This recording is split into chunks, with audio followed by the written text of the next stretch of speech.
Hello student, स्वागत है आप लोगों का बीपीएससी ब्रेन्स पे। तो जैसा कि पिछले वीडियो में हमने देख लिया था राष्ट्रपति के बारे में और भी सारे टॉपिक्स कवर किए थे। आज हम बात करने वाले हैं उपराष्ट्रपति के बारे में और आगे जितने भी टॉपिक्स आने वाले हैं उनके बारे में बात करते हैं। तो उपराष्ट्रपति का जो हमारा सबसे पहला क्वेश्चन है क्या है कि किस सभा का अध्यक्ष उसका सदस्य नहीं होता। किस सभा का अध्यक्ष, जो राज्यसभा का अध्यक्ष होता है, वो उसका सदस्य नहीं होता। राज्यसभा का पदेन सभापति उपराष्ट्रपति होता है और वह राज्यसभा का सदस्य नहीं होता है, परंतु उसका निर्वाचन संसद के दोनों सदनों के सदस्यों द्वारा होता है। संविधान के अनुच्छेद 89 के खंड 1 के और अनुच्छेद 64 के अनुसार वे राज्य का क्या रहता है, पदेन सभापति होता है। क्वेश्चन नंबर 2 देखिए क्या है। क्वेश्चन नंबर 2 है राज्यसभा का पदेन अध्यक्ष कौन होता है। राज्यसभा का पदेन अध्यक्ष उपराष्ट्रपति होता है। ऊपर हमने अभी व्याख्या कर लिया है। राज्यसभा का सभापति कौन होता है, तो उपराष्ट्रपति होता है। अभी ऊपर हमने जस्ट बात किया है।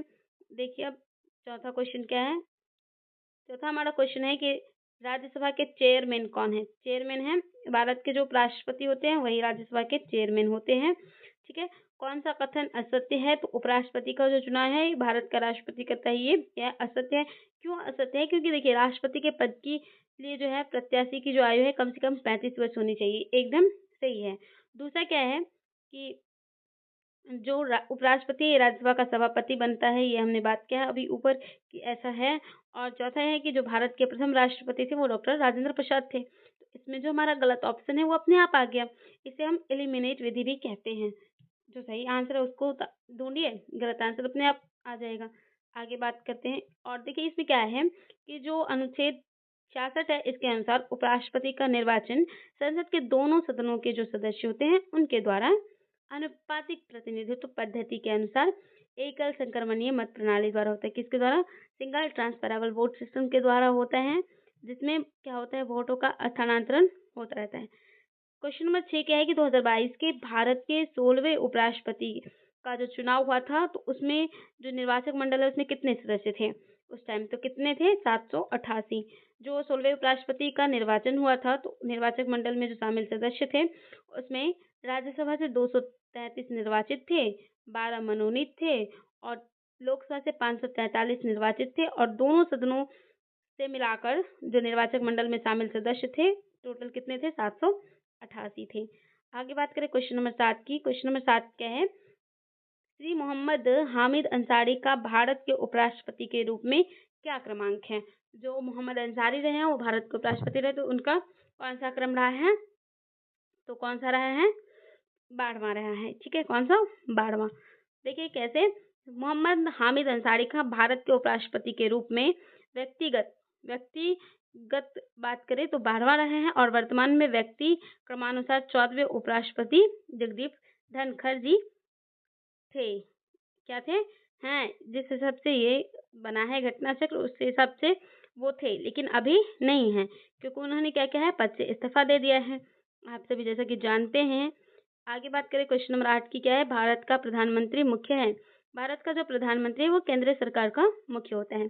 भारतीय संविधान के अनुच्छेद 74 के खंड 1 के अनुसार जो राष्ट्रपति है उसको सहायता और सलाह देने के लिए एक मंत्रिपरिषद होगी जिसका प्रधानमंत्री होता है और राष्ट्रपति अपने कृत्यों का प्रयोग करने में ऐसी सलाह के अनुसार कार्य करेगा और इस प्रकार भारत का प्रधानमंत्री जो है केंद्रीय सरकार का व्यावहारिक प्रमुख होता है। वस्तुतः ये लोकसभा में बहुमत प्राप्त दल या गठबंधन का नेता होता है। क्या होता है, जिस गठबंधन को या फिर जिस दल को ज्यादा बहुमत प्राप्त है तो वो होता है प्रधानमंत्री। आगे बात करते हैं क्वेश्चन नंबर 9 की। क्वेश्चन नंबर 9 क्या है कि आमतौर पर भारत के प्रधानमंत्री होते हैं, जो भारत के प्रधानमंत्री हैं अभी हमने बात किया लोकसभा के सदस्य होते हैं।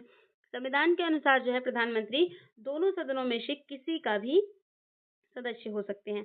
आमतौर वो पर जो है वो लोकसभा का सदस्य होता है क्योंकि लोकसभा जनता के द्वारा प्रत्यक्ष रूप से निर्वाचित निकाय है और ये लोकतांत्रिक ढंग से निर्वाचित सरकार का प्रतिनिधित्व भी करती है।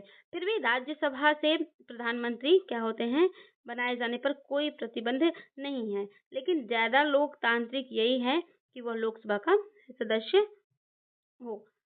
क्वेश्चन नंबर 10 की बात करें, क्वेश्चन नंबर 10 क्या है कि भारत का प्रधानमंत्री किसके प्रति जवाबदेह है। तो जो भारत का प्रधानमंत्री है वो लोकसभा के प्रति जवाबदेह है। भारतीय संविधान के अनुच्छेद 75 के खंड 3 के तहत जो मंत्रिपरिषद है ये सामूहिक रूप से लोकसभा के प्रति उत्तरदायी होती हैं। लेकिन मंत्रिपरिषद का प्रधान जो है वो प्रधानमंत्री होता है, तो प्रधानमंत्री लोकसभा के प्रति क्या होते हैं, अत्यधिक जवाबदेह होते हैं। क्वेश्चन नंबर 11 देखिए क्या है कि संघीय मंत्रिपरिषद के मंत्री सामूहिक रूप से उत्तरदायी होते हैं। किसके प्रति? प्रधानमंत्री के प्रति। बात करते हैं, ठीक है, किसके प्रति? क्या है इसका? केवल लोकसभा के प्रति। किसके प्रति? केवल लोकसभा के प्रति जिम्मेदार होते हैं। अगला देखिए क्वेश्चन नंबर 12 क्या है कि मंत्रिपरिषद उत्तरदायी होता है, जो है किसके लिए उत्तरदायी होता है? लोकसभा के प्रति। यहाँ पे लोकसभा के प्रति नहीं है, ठीक है। तो हम लोग बात करते हैं क्या है कि भारतीय संविधान के अनुच्छेद 75 के खंड 3 के अनुसार जो है मंत्रिपरिषद लोकसभा के प्रति सामूहिक रूप से उत्तरदायी होती है। अतः निकटतम उत्तर जो संसद होगा, क्योंकि लोकसभा क्या है इसमें विकल्प में नहीं है, तो आप इसमें संसद के प्रति क्या कर सकते हैं? टिक आउट कर सकते हैं। अगर आपको हमारा वीडियो अच्छा लग रहा हो तो आप इसे ज़्यादा से ज़्यादा शेयर करें, लाइक करें एंड सब्सक्राइब जरूर करें, क्योंकि आप सब्सक्राइब करते हैं तो उससे हमें क्या मिलता है? वीडियो बनाने का मनोबल मिलता है और हम और भी वीडियो बनाने में उत्साहित होते हैं, ठीक है। आगे बात करते हैं क्वेश्चन नंबर 13 की। क्वेश्चन नंबर 13 क्या है कि भारतीय राजनीतिक व्यवस्था में कार्यपालिका के अधीन रहकर कार्य करती है, जो है कौन करती है? विधायिका, ठीक है। भारत में संसदात्मक शासन प्रणाली अपनाई गई है। भारतीय राजनीतिक व्यवस्था में कार्यपालिका विधायिका के क्या होती है? अधीन रहकर कार्य करती है, क्योंकि राजनीतिक कार्यपालिका का गठन विधायिका के सदस्यों में से होता है और कार्यपालिका जो है ये सामूहिक रूप से विधायिका यानी लोकसभा के प्रति उत्तरदायी होती है। क्वेश्चन नंबर 14 क्या है? देखिए क्वेश्चन नंबर 14 है कि निम्नलिखित में से किस संवैधानिक संशोधन अधिनियम द्वारा मंत्रिपरिषद की संख्या लोकसभा के कुल सदस्यों के 15% की सीमा तक निर्धारित की गई है? तो जो है किसमें? 91 संवैधानिक संशोधन 2003 के अनुसार 91वां संविधान संशोधन अधिनियम 2003 द्वारा संविधान के अनुच्छेद 75 में खंड 1 के उपखंड खंड 1 का क जोड़कर यह प्रावधान किया गया कि मंत्रिपरिषद में प्रधानमंत्री सहित मंत्रियों की जो कुल संख्या है वो लोकसभा के कुल सदस्यों की संख्या के 15% से अधिक नहीं होनी चाहिए। तो इस हिसाब से क्या होता है? अतः विकल्प जो सी है वही सही उत्तर है। क्या है? सी ही होगा। यहाँ पे टाइपिंग मिस्टेक है, सी होगा, ठीक है। अगला देखिए, अगला क्या है? हाल ही में अल्पसंख्यक मामलों के मंत्रालयों का जो प्रभार किसे सौंपा गया? जो अल्पसंख्यक मंत्रालय है इसका प्रभार किसे सौंपा गया? तो स्मृति ईरानी को। वर्तमान में जनवरी 2025 की स्थिति के अनुसार अल्पसंख्यक कार्य मंत्री किरण रिजिजू हैं, जबकि अल्पसंख्यक कार्य राज्य मंत्री जॉर्ज कुरियन हैं। कौन है? जॉर्ज कुरियन है। क्वेश्चन नंबर 16 देखिए क्या है कि केंद्र सरकार में उच्चतम नागरिक सेवा अधिकारी कौन है? केंद्र सरकार में जो उच्चतम नागरिक सेवा अधिकारी है वो कौन है? मंत्रिमंडल सचिव। केंद्र सरकार में उच्चतम नागरिक सेवा अधिकारी मंत्रिमंडल कैबिनेट सचिव जो होते हैं वो होते हैं। क्वेश्चन नंबर 17 की बात करें, देखिए क्या है कि भारतीय प्रशासन में विभाजन प्रणाली किससे संबंधित है? जो भारतीय प्रशासन है इसमें जो विभाजन प्रणाली है वो किससे संबंधित है? तो ये किससे संबंधित है? नीति या कार्यान्वयन से। भारतीय प्रशासनिक व्यवस्था में विभाजन प्रणाली नीति निर्माण और उनके क्रियान्वयन से संबंधित है। इसमें सचिवालय योजना एवं नीति निर्माण संबंधी कार्य करता है, जबकि नीतियों का क्रियान्वयन संबंधित निकाय या फिर एजेंसी द्वारा किया जाता है। क्वेश्चन नंबर 18 की बात करें। क्वेश्चन नंबर 18 क्या है कि राष्ट्रीय सुरक्षा समिति का प्रधान कौन होता है? जो राष्ट्रीय सुरक्षा समिति है इसका प्रधान प्रधानमंत्री होते हैं। राष्ट्रीय सुरक्षा समिति के प्रधान या अध्यक्ष सिर्फ प्रधानमंत्री होते हैं। क्वेश्चन नंबर 19 की बात करें, देखिए क्वेश्चन नंबर 19 नहीं, अगला हमारा टॉपिक है क्या चीज? महान्यायवादी, महाधिवक्ता और नियंत्रक महालेखा परीक्षक के बारे में है। तो आइए बात करते हैं। पहला क्वेश्चन है कि भारत सरकार को कानूनी विषयों पर कौन परामर्श देता है? तो जो अटॉर्नी जनरल है वो क्या करता है? परामर्श देता है। भारतीय संविधान के अनुच्छेद 76 के अनुसार भारत सरकार को कानूनी मामलों में परामर्श देने के लिए जो राष्ट्रपति है वो अटॉर्नी जनरल की नियुक्ति करता है। महान्यायवादी की क्या करता है? नियुक्ति करता है। और उच्चतम न्यायालय के न्यायाधीश नियुक्त होने की योग्यता रखने वाले किसी व्यक्ति को अटॉर्नी जनरल क्या करता है? नियुक्त किया जाता है। और ये भारत सरकार का प्रथम विधि अधिकारी और राष्ट्रपति पद के प्रसाद पर्यंत अपना पद धारण करता है।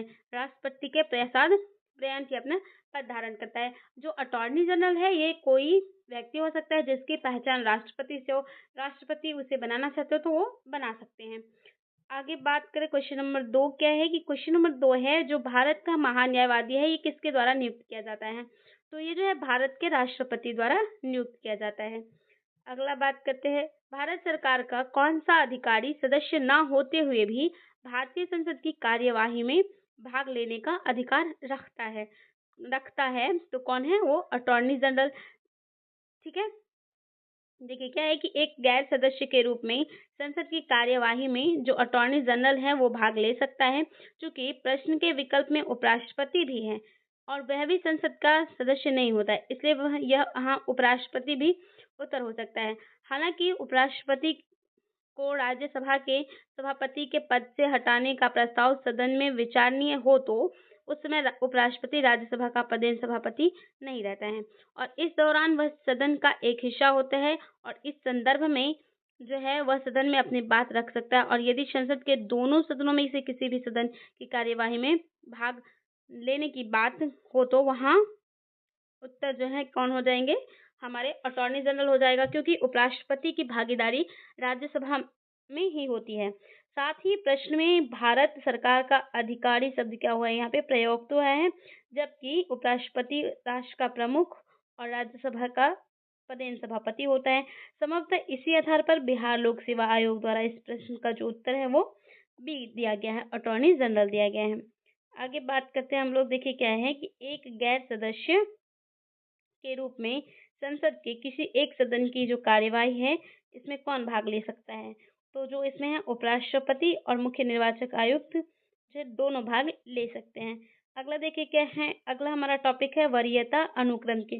भारत के वरीयता क्रम में निम्नलिखित में से कौन पहले आता है? तो जो है कौन पहले आते हैं, तो बात करें इसमें यूपीएससी, सीईसी, सीएजी सभी आ जाते हैं, तो उपयुक्त में से एक से अधिक हो जाएंगे। वरीयता क्रम अनुक्रम केंद्र एवं राज्य सरकारों में विभिन्न पदाधिकारियों के रैंक एवं ऑर्डर से संबंधित है और इस संबंध में वर्तमान अधिसूचना जो है 26 जुलाई 1979 को जारी की गई, जिसके अनुसार जो है संघ लोक सेवा आयोग के अध्यक्ष, मुख्य निर्वाचन आयुक्त तथा भारत के नियंत्रक और महालेखा परीक्षक और वरीयता क्रम में एक समान 9 के कौ में रखा गया है। जो 9 है उसके कौ में रखा गया है, जबकि उच्च न्यायालय के मुख्य न्यायाधीश को अपने न्यायिक क्षेत्र में 14वें तथा उसके बाहर 17वां क्रम है वहाँ पे रखा गया है। तो अब जो विकल्प है वो हमारा राइट क्या हो जाएगा? ई हो जाएगा। आगे बात करते हैं हम लोग क्वेश्चन नंबर 2 की। क्वेश्चन नंबर 2 क्या है कि निम्नलिखित शब्दों को तार्किक और सार्थक क्रम में सजाइए। तो आपको इसको क्या करना है? तार्किक और सार्थक क्रम में सजाना है, इसको सजाइए और हल कीजिए। आगे हम लोग बात करते हैं क्वेश्चन नंबर, ये जो हमारा है यहीं पे टॉपिक वाइंड अप हुआ वरीयता अनुक्रम का। अगला हमारा टॉपिक है किससे? पार्लियामेंट से, संसद से। तो बात करते हैं इसमें सबसे पहला आ जाता है हमारा लोकसभा। लोकसभा से बात करें क्या है कि लोकसभा के लिए चुनाव में निर्वाचित होने के लिए किसी व्यक्ति की जो न्यूनतम आयु है वो कितनी होनी चाहिए? तो न्यूनतम जो आयु है वो 25 वर्ष होनी चाहिए। अनुच्छेद 84 के खंड ख के अनुसार जो है लोकसभा में निर्वाचित होने के लिए न्यूनतम आयु सीमा 25 वर्ष होनी चाहिए तथा राज्यसभा में निर्वाचित होने के लिए न्यूनतम आयु सीमा का जो है 30 वर्ष है। दूसरा है लोकसभा का सदस्य चुने जाने के लिए एक व्यक्ति को किस आयु से कम नहीं होना चाहिए? एक व्यक्ति को जो है 25 वर्ष की आयु से कम तो नहीं होना चाहिए। संसद के सदस्य बनने हेतु जो न्यूनतम उम्र है वो 25 वर्ष होना ही चाहिए, क्योंकि ये कंपलसरी है। लोकसभा का सदस्य, राज्यसभा सदस्य एवं राष्ट्रपति बनने के लिए न्यूनतम उम्र क्या होनी चाहिए?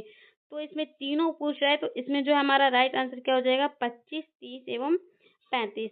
ठीक है, देखिए क्या है कि संविधान के अनुच्छेद 58 के खंड 1 के उपखंड ख के तहत जो है राष्ट्रपति पद के लिए न्यूनतम उम्र 35 वर्ष, अनुच्छेद 84 के खंड ख के तहत लोकसभा और राज्यसभा का सदस्य के लिए न्यूनतम उम्र क्रमशः 35 वर्ष और 30 वर्ष होना चाहिए। तो इस प्रकार जो हमारा विकल्प है ए सही उत्तर है। आगे बात करते हैं क्वेश्चन नंबर 5 की। क्वेश्चन नंबर 5 देखिए क्या है लोकसभा में राज्यवार सीटों का आवंटन 1971 की जनगणना पर आधारित है और यह निर्धारण किस वर्ष तक यथावत रहेगी। तो 2026 तक ये घोषणा कर दिया गया है कि रहेगा। 84वें संविधान संशोधन 2000 द्वारा जब अनुच्छेद 81 के खंड 3 के परंतु में संशोधन करके 2000 के स्थान पर लोकसभा में जो है राज्यवार सीटों के आवंटन का निर्धारण वर्ष 2026 तक संशोधित किया गया। तब लोकसभा में स्थान निर्धारण के लिए 1971 की जनगणना आधार होगी, ऐसा कहा गया था। ठीक है, अगला देखिए, अगला क्या है कि प्रत्येक राज्य में लोकसभा की सीटों का निर्धारण परिसीमन आयोग द्वारा किया जाता है और इस परिसीमन को किस वर्ष तक रोक दिया गया है। तो इसको 2006 तक क्या किया गया है, रोक दिया गया है। अगला देखिए क्या है कि वर्तमान लोकसभा में प्रत्येक राज्य के लिए स्थानों का आवंटन आधारित है 1971 की जनगणना पर। अगला है लोकसभा में आंग्ल भारतीय समुदाय से सदस्य मनोनीत करने की जो शक्ति है वो किसके पास है, भारत के राष्ट्रपति के पास। अनुच्छेद 331 के अनुसार लोकसभा में आंग्ल भारतीय समुदाय के सदस्यों को मनोनीत करने की शक्ति राष्ट्रपति के पास थी। राष्ट्रपति अधिकतम 2 सदस्यों को नामित कर सकता था और जो 104वां संविधान संशोधन हुआ 2019 में उसके द्वारा 334 में संशोधन करके लोकसभा में विधानसभा में अनुसूचित जाति और जनजातियों के लिए आरक्षण की जो अवधि थी उसको 70 वर्ष से बढ़ाकर 80 वर्ष किया गया है, परंतु आंग्ल भारतीय सदस्यों को मनोनयन की व्यवस्था से निष्प्रभावी कर दिया गया है। जो ठीक है, समझ गए आप लोग। आगे बात करते हैं हम लोग क्वेश्चन नंबर 9 की। क्वेश्चन नंबर 9 क्या है कि लोकसभा को उसके कार्यकाल की समाप्ति के पूर्व ही भंग किया जा सकता है। तो राष्ट्रपति मंत्रिपरिषद की सलाह पर, राष्ट्रपति द्वारा जो है किसके सलाह पर, मंत्रिपरिषद की सलाह पर। अनुच्छेद 85 के खंड 2 के उपखंड ख के अनुसार क्या है, लोकसभा के को कार्यकाल, जब लोकसभा का कार्यकाल पूरा हो जाएगा उसके होने से पहले भंग किया जा सकता है, किया जा सकता है। और ऐसा प्रधानमंत्री जो है, ऐसा जो है राष्ट्रपति वो प्रधानमंत्री की सिफारिश पर राष्ट्रपति कर सकते हैं। हालांकि जो है यदि मंत्रिपरिषद ने लोकसभा में बहुमत खो दिया तो ऐसी मंत्रिपरिषद की सलाह पर लोकसभा के इसमें पूर्व भंग करने की जो बजाय राष्ट्रपति नई सरकार बन सकने का संभावना के संदर्भ में स्वविवेक का प्रयोग भी कर सकती हैं। अगला देखिए क्वेश्चन नंबर 10 क्या है कि लोकसभा को कार्यकाल पूरा होने से पहले भंग किया जा सकता है। जो है कब किया जा सकता है, राष्ट्रपति जब दिया जाएगा किसके द्वारा, मंत्रिपरिषद द्वारा, राष्ट्रपति मंत्रिपरिषद की सलाह से करेंगे। ठीक है, आगे बात करते हैं लोकसभा में सामान्यतः कितने सत्र होते हैं। लोकसभा में सिर्फ 3 सत्र होते हैं। भारत के संविधान के अनुच्छेद 85 के जो अंतर्गत है इसमें संसद के सत्र सत्रावसान और विघटन का प्रावधान है और इसके अंतर्गत राष्ट्रपति को संसद के प्रत्येक सदन का समय समय पर सत्र बुलाने की शक्ति दी गई है, परंतु राष्ट्रपति द्वारा जो है संसद का सत्र इस प्रकार बुलाया जाना चाहिए कि एक सत्र की अंतिम बैठक और आगामी सत्र की जो प्रथम बैठक है उसके मध्य जो है 6 माह से अधिक का अंतर ना हो। दूसरे शब्दों में हम बात करें तो क्या है कि एक वर्ष में संसद का जो सदन है कम से कम 2 सत्र बुलाया जाए संसद में। और वैसे भारत में लोकसभा की एक वर्ष में सामान्यतः निम्नतः 3 सत्र बुलाया जाता है। पहला तो बजट सत्र, दूसरा मानसून सत्र और तीसरा शीतकालीन सत्र। ठीक है, अगला क्वेश्चन देखिए, अगला क्वेश्चन क्या है कि लोकसभा के कम से कम कितने सत्र बुलाए जाते हैं। ऊपर हमने अभी बात की, वर्ष में लगभग 2 बार बुलाए जाते हैं, तो 2 बार बुलाए जाते हैं। ठीक है, अगला देखिए क्या है, अगला है हमारा संसद के 2 सत्रों के बीच आधिकारिक अंतराल जो है कितना होना चाहिए, आधिकारिक अंतराल 6 महीने का होना चाहिए। क्वेश्चन नंबर 14 कौन सा राज्य सबसे अधिक प्रतिनिधि लोकसभा में भेजता है। जो कौन सा राज्य है वो हमारा उत्तर प्रदेश है। उत्तर प्रदेश लोकसभा में सर्वाधिक प्रतिनिधि भेजता है। विकल्प में दिए गए राज्यों की लोकसभा में सदस्य इस प्रकार हैं, बिहार से 40, एमपी से 29, पश्चिम बंगाल से 42, उत्तर प्रदेश से जो है 80 लोग क्या आते हैं, चुनकर जाते हैं। ठीक है, आगे बात करते हैं क्वेश्चन नंबर 15 की। क्वेश्चन नंबर 15 क्या है, जहां तक लोकसभा में प्रतिनिधित्व का प्रश्न है कौन से राज्य दूसरे तथा तीसरे दर्जे पर है। तो जो बिहार तथा महाराष्ट्र है ये दूसरे तीसरे दर्जे पर है।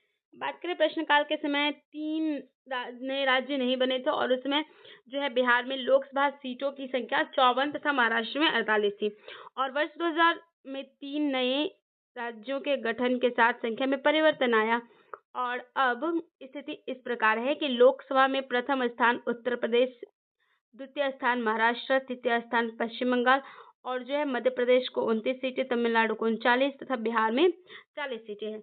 लोकसभा चुनाव का कोई प्रत्याशी अपनी जमानत तो खो देता है यदि उसे प्राप्त न हो सके कितना उन्हें प्राप्त न हो सके तो जो है उपयुक्त में से कोई नहीं। लोकसभा चुनाव में यदि कोई प्रत्याशी 1/6 भाग प्राप्त नहीं कर पाता तब उस उम्मीदवार की जमानत राशि जब्त हो जाती है, अर्थात वह अपनी जमानत खो बैठता है। ठीक है, अगला है लोकसभा का पहला आम चुनाव कब हुआ था? तो जो है 1952 में हुआ था। लोकसभा का प्रथम आम चुनाव 25 अक्टूबर 1951 से 21 फरवरी 1952 के मध्य हुआ था और यह चुनाव कुल 489 सीटों के लिए हुआ था और लोकसभा का प्रथम अधिवेशन 13 मई 1952 को हुआ था। 9वीं लोकसभा कब भंग की गई थी? तो जो 9वीं लोकसभा है वो मार्च 1991 में भंग की गई थी। 9वीं लोकसभा का गठन 2 दिसंबर 1989 को हुआ और यह मार्च 1991 को भंग की गई। ठीक है, अगला बात करते हैं क्वेश्चन नंबर 19। क्वेश्चन नंबर 19 क्या है कि भारत में 12वीं लोकसभा के लिए निर्वाचन हुए। तो कौन निर्वाचन हुए, कब 12वीं लोकसभा के लिए निर्वाचन कब हुए थे? फरवरी 1998 में निर्वाचन हुए थे। 12वीं लोकसभा के लिए जो निर्वाचन है वो फरवरी 1998 में हुआ था और 12वीं लोकसभा का गठन 10 मार्च 1998 को हुआ था और इसका विघटन 26 अप्रैल 1999 को हुआ। बात करते हैं क्वेश्चन नंबर 20 की। क्वेश्चन नंबर 20 क्या है कि लोकसभा का नेता कौन है? लोकसभा का जो नेता है वो प्रधानमंत्री होता है।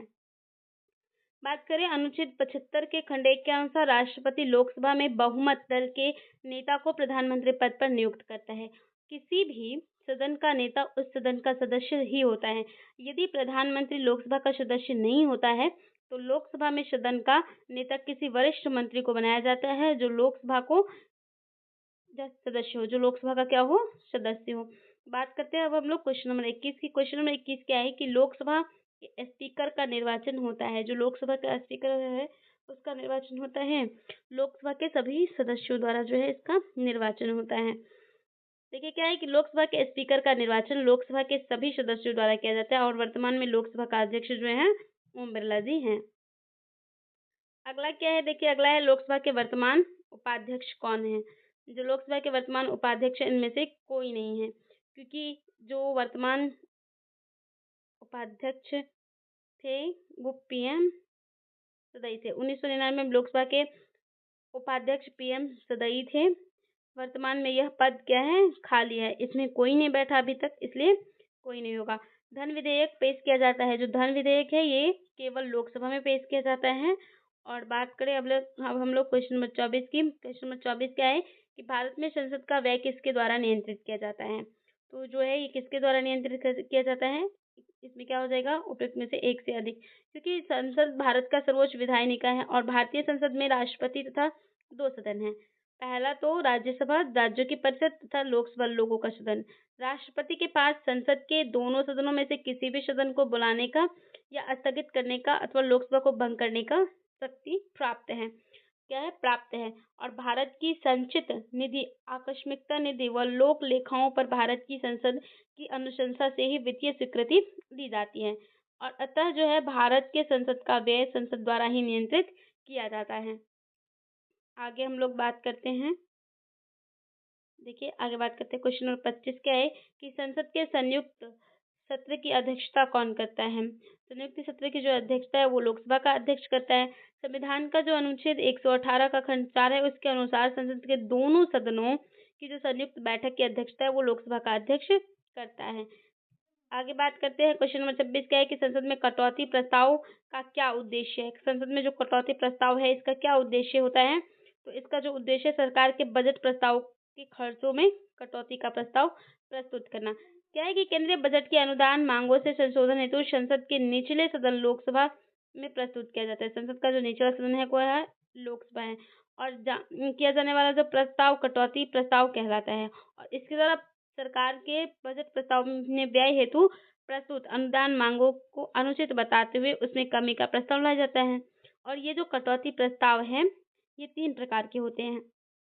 पहला तो नीतिगत कटौती, दूसरा सांकेतिक कटौती एवं तीसरा में व्यय तथा कटौती प्रस्ताव होता है।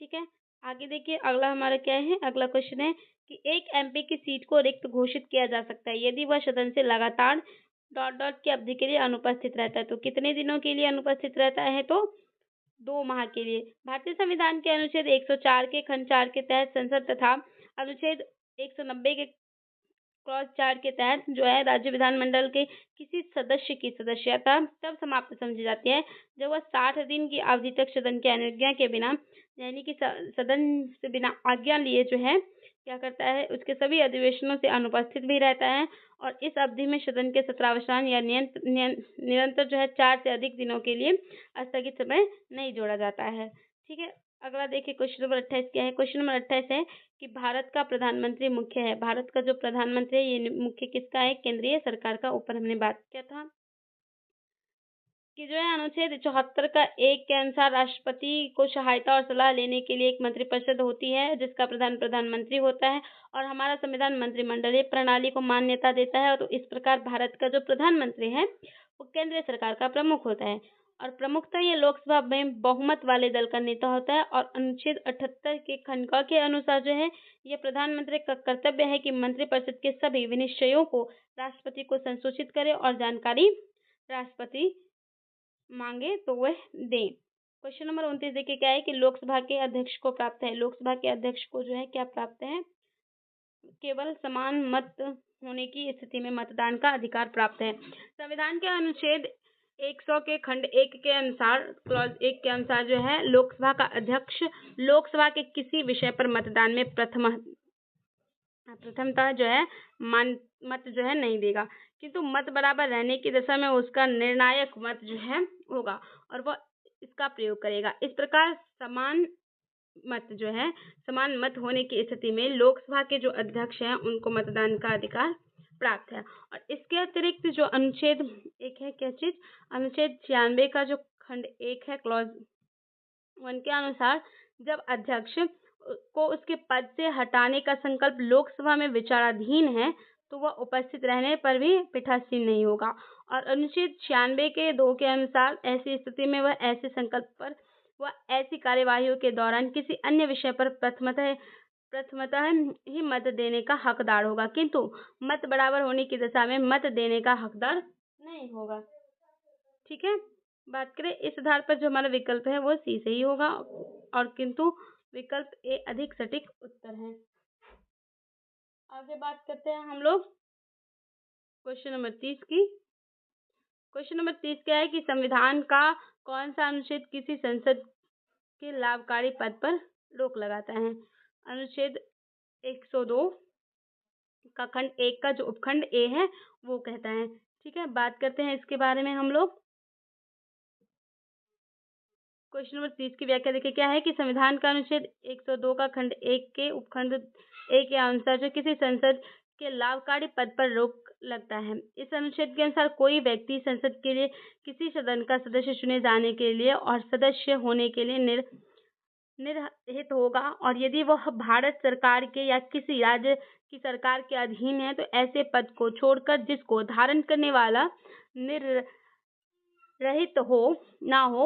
ना संसद ने विधि द्वारा घोषित किया है। कोई लाभ का पद धारण करता है तो वो नहीं हो सकता। लोकसभा में आंग्ल भारतीय समुदाय के प्रतिनिधित्व की क्या स्थिति है? तो क्या स्थिति है? 104वें संवैधानिक संशोधन द्वारा उनका मनोनीत करना समाप्त कर दिया गया है। क्या कर दिया गया? लोकसभा में जो एंग्लो इंडियन समुदाय के प्रतिनिधि थे उनके लिए प्रावधान किया गया और संविधान के अनुच्छेद 331 के अंतर्गत ये प्रावधान किया गया। और इस अनुच्छेद के अनुसार क्या कहा गया कि अनुच्छेद 81 में किसी बात के होते हुए भी यदि राष्ट्रपति की यह राय है कि लोकसभा में एंग्लो इंडियन समुदाय का प्रतिनिधित्व पर्याप्त नहीं है तो वो जो है लोकसभा में उस समुदाय के 2 से अनधिक सदस्य का नाम निर्देशित कर सकता था।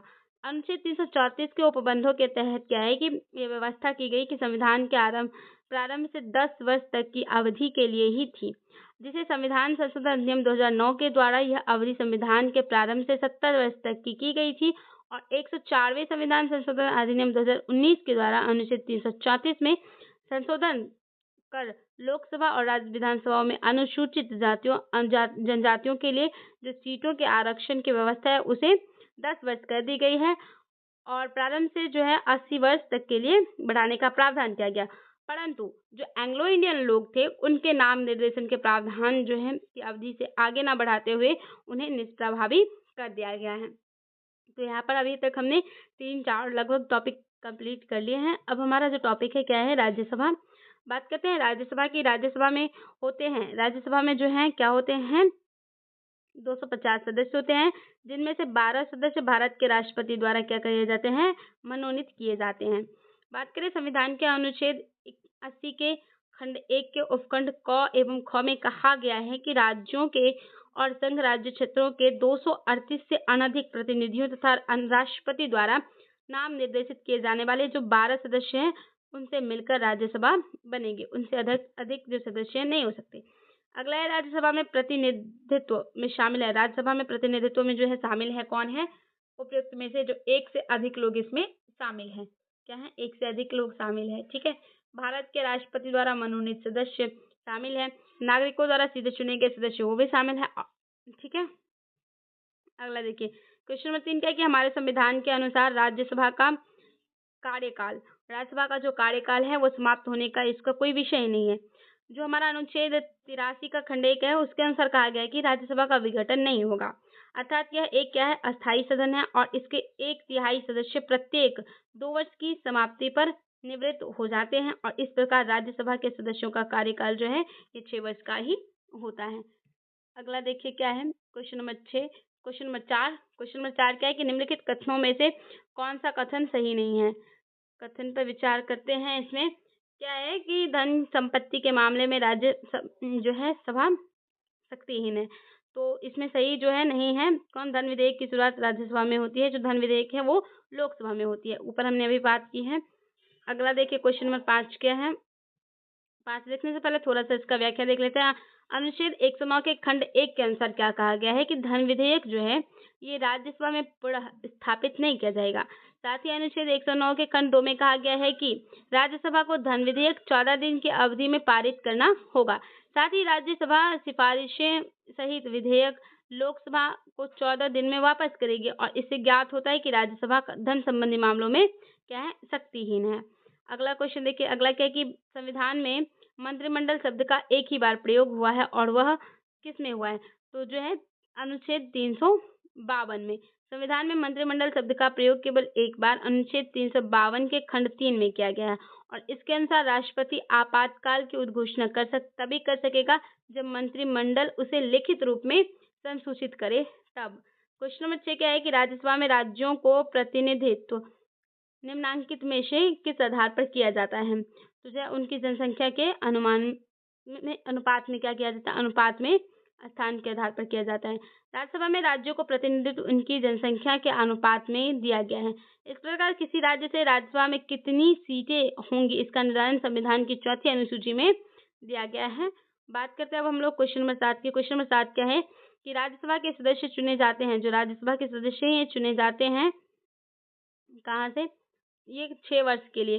राज्यसभा का विघटन नहीं होता, अर्थात यह एक अस्थायी सदन है और इसके 1/3 सदस्य जो है प्रत्येक 2 वर्ष की समाप्ति पर सेवानिवृत्त हो जाते हैं और राज्यसभा के सदस्यों का कार्यकाल जो है 6 वर्ष होता है अनुच्छेद 83 के खंड 1 के अनुसार। क्वेश्चन नंबर 8 देखिए क्या है कि राज्यसभा को अस्थायी सदन कहते हैं क्योंकि, राज्यसभा को अस्थायी सदन क्यों कहते हैं, क्योंकि इसे विघटित नहीं किया जा सकता। ऊपर हमने बात किया था। बात करें आगे।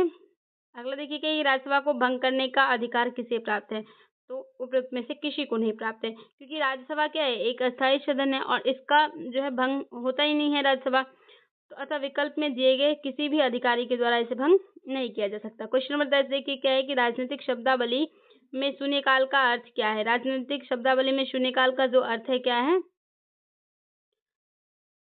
वह दिन जब संसद में क्या होता है, प्रश्न उत्तर का सत्र होता है।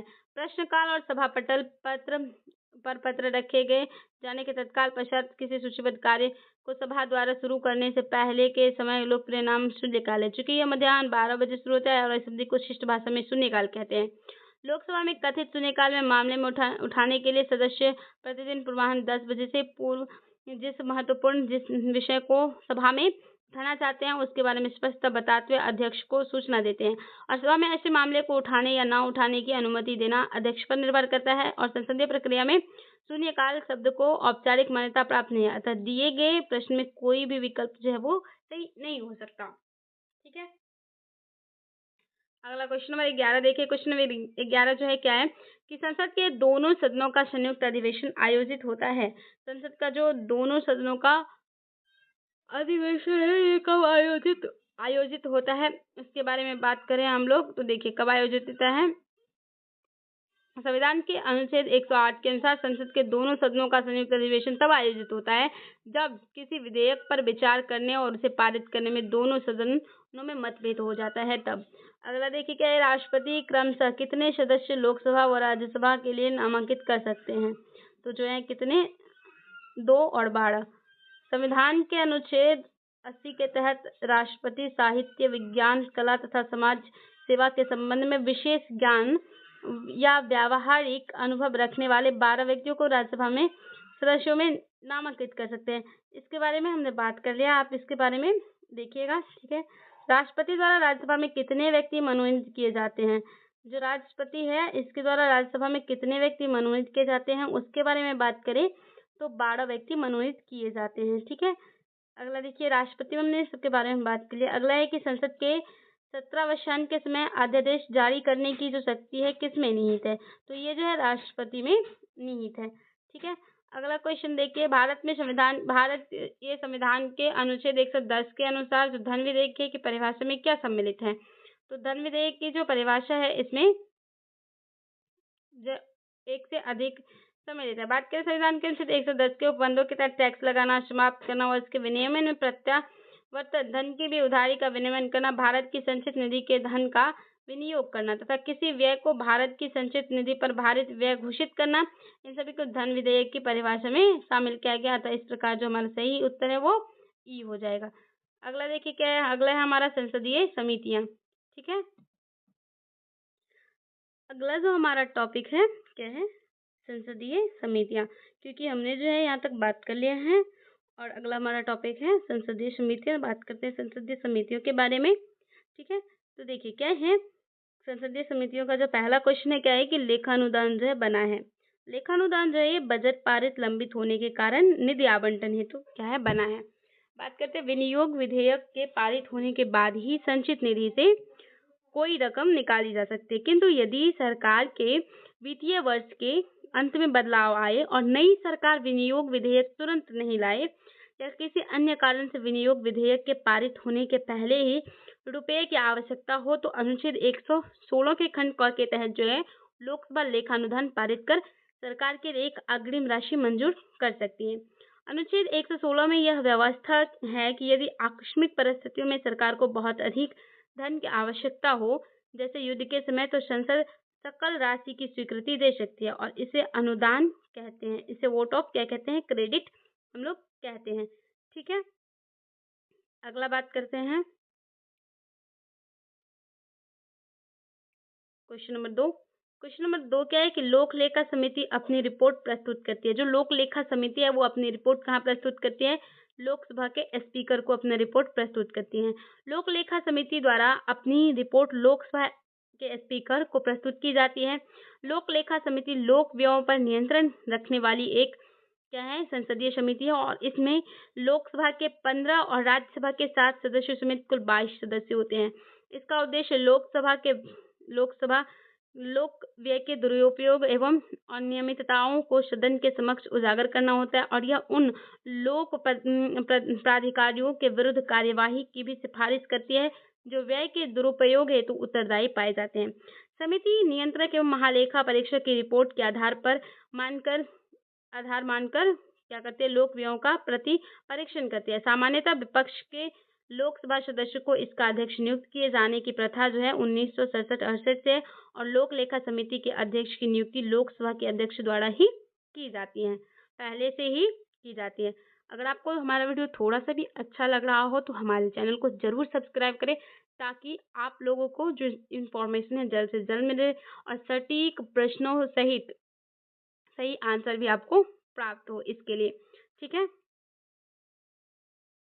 बात करें क्वेश्चन नंबर 3 की। क्वेश्चन नंबर 3 क्या है कि निम्नलिखित में से कौन सी संसदीय समिति कार्यपालिका को नियम विनिमय बनाने के लिए प्रायोजित शक्ति से संबंधित है? तो जो है अधीनस्थ विधान पर जो समिति है वो संबंधित है। अधीनस्थ विधान पर समिति कार्यपालिका को नियम विनिमय बनाने के लिए प्रत्यायोजित शक्ति से संबंधित है। इस संसदीय समिति का कार्य यह जांच करना है कि क्या संविधान द्वारा प्रदत्त या संसद द्वारा प्रत्यायोजन के माध्यम से नियम विनिमय, उपनियम, योजना या अन्य वैधानिक साधन बनाने के लिए प्रदान की गई शक्तियों का कार्यपालिका द्वारा उचित रूप से प्रयोग किया जा रहा है अथवा नहीं। संसद के दोनों सदनों की अपनी अपनी अधीनस्थ विधान पर समिति होती है, विधान पर समिति होते हैं, जिसमें संबंधित सदन में 15 सदस्य जो है यथा स्थिति अध्यक्ष या सभापति द्वारा नामित किए जाते हैं। अगला देखिए क्वेश्चन नंबर 4 क्या है कि कटौती प्रस्ताव का उद्देश्य क्या होता है?